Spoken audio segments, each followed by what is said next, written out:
Morning students. पिछली कक्षा में हम लोग विद्युत विभव का डेरिवेशन देख चुके हैं।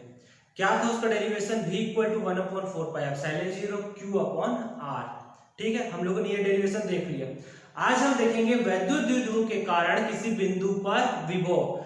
हम लोग स्थिर वैद्युत फर्स्ट में भी देखे थे, अक्षीय स्थिति निरक्षीय स्थिति, लेकिन हम लोग वहां पर क्या निकाले थे? विद्युत क्षेत्र की तीव्रता।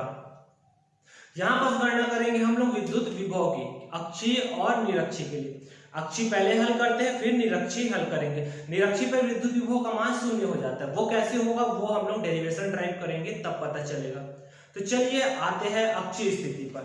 कौन सा टॉपिक है? वैद्युत द्विध्रुव के कारण किसी बिंदु पर विभव, अक्षीय स्थिति पर। तो अक्षीय स्थिति के लिए सबसे पहले हम लोग एक वैद्युत द्विध्रुव बना लेते हैं। मान लो A और B एक वैद्युत द्विध्रुव है। ये हो गया AB, एक वैद्युत द्विध्रुव। हम लोग जानते हैं इसकी प्रभावी लंबाई क्या होती है? 2L होती है। इसकी प्रभावी लंबाई 2L। माना AB एक वैद्युत द्विध्रुव है जो प्लस Q और माइनस Q आवेश से मिलकर बना होता है। तो इसकी लंबाई को मैं थोड़ा और बड़ा ले लेता हूं। ये हो गया A और ये हो गया B, जिसकी प्रभावी लंबाई 2L, जो कि प्लस Q और माइनस Q आवेश से मिलकर बना है। ठीक है, A भी एक वैद्युत द्विध्रुव जो प्लस Q माइनस Q आवेश से मिलकर बना है, जिसकी प्रभावी लंबाई 2L। अक्षीय स्थिति पर निकालना है तो इसके केंद्र O से R दूरी पर मान लेते हैं बिंदु P है। यहां से कितनी दूरी पर? R दूरी पर, यानी ये हो गया R। यहां से R दूरी पर क्या है? बिंदु P है, जिस पर हमें क्या करना है? विद्युत विभव की गणना करनी है। तो सबसे पहले हम लोग A पर स्थित प्लस Q आवेश के कारण बिंदु P पर विभव की गणना करेंगे। विभव का सूत्र हम लोगों ने क्या देखा है? V equal to 1/4 pi epsilon 0 के Q अपॉन R। ठीक है, ये सूत्र हम लोगों ने देखा है। तो चलिए थ्योरी आप लोग लिखेंगे। थ्योरी में एक बार समझा दे रहा हूं। डायग्राम बनाए हैं सबसे पहले। AB क्या है? एक वैद्युत द्विध्रुव है जो प्लस Q और माइनस Q आवेश से मिलकर बना है। AB एक वैद्युत द्विध्रुव है जो प्लस Q और माइनस Q आवेश से मिलकर बना है। इसकी प्रभावी लंबाई 2L। इसके मध्य बिंदु O से R दूरी पर बिंदु P है, जिस पर विभव की गणना करनी। तब डेरिवेशन पे आते हैं। तो A पर स्थित प्लस Q आवेश के कारण बिंदु P पर विभव,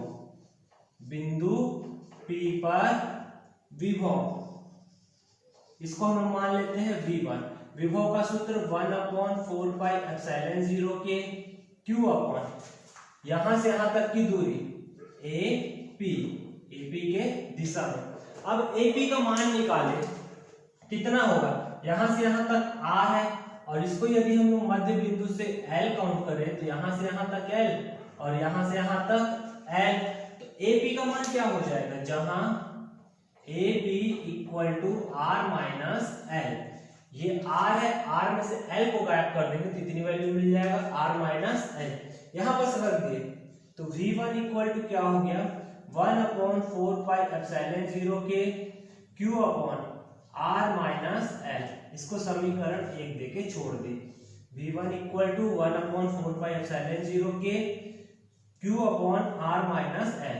के क्या है? परावर्तकांक माध्यम। ठीक है, पहला काम खत्म हो गया। अब क्या है? B पर है माइनस Q आवेश। अब इसके लिए हल करते हैं। B पर स्थित माइनस Q आवेश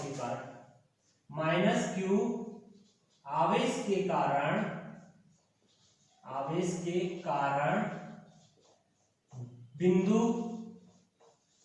P पर विभव निकाले। P पर विभव, अब क्या हो जाएगा? विभव यहां पास V2 हो जाएगा। V2 equal to 1/4 pi epsilon 0 के Q अपॉन, अब यहां से यहां तक की दूरी क्या होगा? BP vector. इसका मान क्या है? BP equal to R plus L। ठीक है, अच्छी स्थिति में भी देखे थे, यहां से यहां तक R और इतना क्या हो गया L। तो R प्लस क्या हो गया L, रख दिया V2 के जगह, V2 में रख दिए तो V2 इक्वल टू आया है 1/4 पाई एप्सिलॉन 0 के Q अपॉन VP के जगह रख दिए R प्लस L, इसको दे दिए समीकरण 2। ये हो गया समीकरण 2। यहां तो कोई समस्या तो बताइए। देखिए सबसे पहले हम क्या किए, एक बार इसी प्लस क्यू आवेश के कारण बिंदु P पर विभव निकाले तो डिस्टेंस हो गया R माइनस L। दूसरा माइनस क्यू आवेश के कारण बिंदु P पर विभव तो डिस्टेंस हो गया R प्लस L, बाकी चीज कोई चेंज नहीं है। अब परिणामी विभव, इसमें एक चीज छूटा हुआ है, आप लोग ध्यान दीजिए, कोई बोल नहीं रहा है। V equal to V1 plus V2, ये क्या होगा माइनस में, क्यों होगा क्योंकि हम कौन सा आवेश ले रहे हैं, माइनस क्यू आवेश ले रहे हैं, तो ये भी क्या होगा माइनस है। वैल्यू रखें समीकरण 1 व 2 से, समीकरण 1 व 2 से V1 व V2 का मान रखने पर, यहां पर मान रखे V1 और V2 का, चलिए रखते हैं। क्या होगा V equal to 1/4 pi epsilon 0 के Q, V1 का मान R minus L plus 1/4 pi epsilon 0 के minus Q upon R plus L।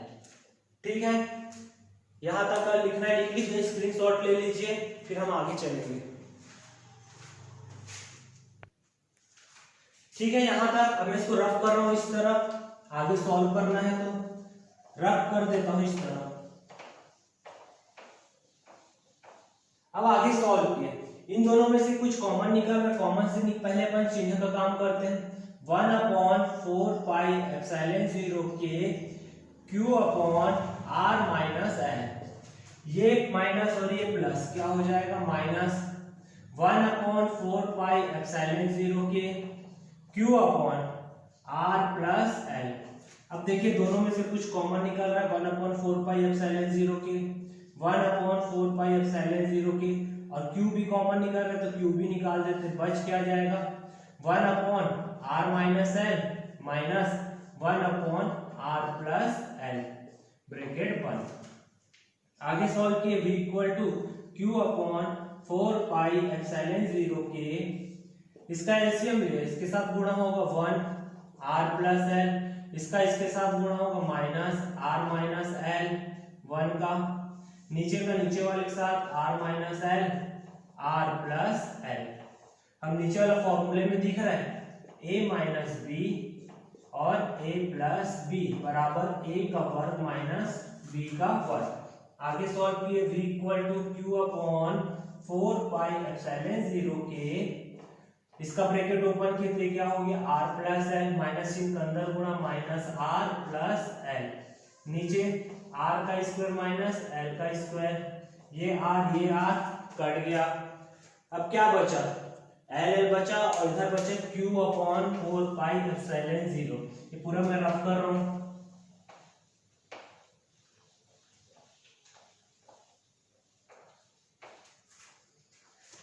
ठीक है, V इक्वल टू क्या बचा है, अब V equal to Q upon 4 pi epsilon 0 के, ये L और ये L कितना हो जाएगा 2L, R का स्क्वायर माइनस L का स्क्वायर, Q का अंदर गुणा कर दिए 1/4 पाई एप्सिलॉन 0 के, तो 2QL upon R square minus L square. हम जानते हैं 2QL इक्वल टू P क्या होता है, वैद्युत द्विध्रुव आघूर्ण 4 पाई एप्सिलॉन 0 के P upon R square minus L square. अब L से बड़ा है R का मान, तो L को हम क्या कर देंगे, चूंकि नेग्लेक्ट कर देंगे, तो V इक्वल टू क्या हो जाएगा 1/4 पाई एप्सिलॉन 0 के Q अपॉन R का स्क्वायर, और K की जगह भी हम क्या रख देंगे 1, परावैद्युतांक माध्यम का मान। तो V इक्वल टू कितना आ गया 1/4 पाई एप्सिलॉन 0, विद्युत विभव का मात्रक क्या है वोल्ट, तो ये हो गया वोल्ट। 1/4 पाई एप्सिलॉन 0 का मान क्या होता है 9 × 10⁹ Q अपॉन R का स्क्वायर वोल्ट। ये भी हम लिख सकते हैं। ये हमारा डेरिवेशन कंप्लीट हुआ। कौन सा? वैद्युत द्विध्रुव के कारण किसी बिंदु पर विभव। एक बार देख लीजिए फिर आगे चलेंगे। ठीक है, इसका स्क्रीनशॉट ले लीजिए। हम लोगों ने डेरिवेशन देख लिया अक्षीय स्थिति पर किसी बिंदु पर विद्युत क्षेत्र की तीव्रता का। नेक्स्ट क्लास में हम लोग देखेंगे निरक्षीय स्थिति पर किसी बिंदु पर विद्युत क्षेत्र की तीव्रता। हम लोग अक्षीय निरक्षीय कंटिन्यू 3 बार पढ़ेंगे। मैं आप लोगों को बार बार बता चुका हूँ। पहला एक अध्याय हम लोग पढ़ चुके स्थिर वैद्युत फर्स्ट में, दोबारा हम लोग पढ़ रहे विभव में, दोबारा हम पढ़ेंगे फिर से चुंबकत्व में अक्षीय निरक्षीय। हर जगह थोड़ा थोड़ा सा बस चेंजेस है। वहां पर हम लोग का फॉर्मूला था विद्युत क्षेत्र की तीव्रता से 1/4 पाई एप्सिलॉन 0 के Q अपॉन R का Q R के स्क्वायर से सॉल्व किए थे। तो जब अक्षीय स्थिति सॉल्व किए थे तो वहां पर Q अपॉन क्या आया था?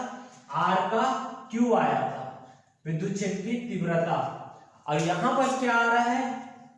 1/4 pi epsilon 0 Q upon R का स्क्वायर। याद रखना है, कंफ्यूजन नहीं होना है। यदि विद्युत क्षेत्र की तीव्रता के लिए पूछेगा तो हम वाला डेरिवेशन हल करेंगे। डेरिवेशन का पैटर्न पूरा वही है, सॉल्व करने का तरीका बस थोड़ा थोड़ा सा वैल्यू का चेंजेस है। आप डायग्राम बनाएंगे तो आप लोग का डाउट क्लियर होगा और डायग्राम से ही डेरिवेशन ड्राइव होगा। ये नहीं कि हम डायग्राम कुछ और बना रहे हो हल कुछ और करें। यदि हम लोग वहां पर डायग्राम अभी जो बनाए थे इस तरफ प्लस क्यू था और इस तरफ माइनस क्यू था, यदि हम साइन को अपोजिट कर देते माइनस क्यू तो हम लोग का V1 और V2 की वैल्यू भी चेंजेस हो जाती।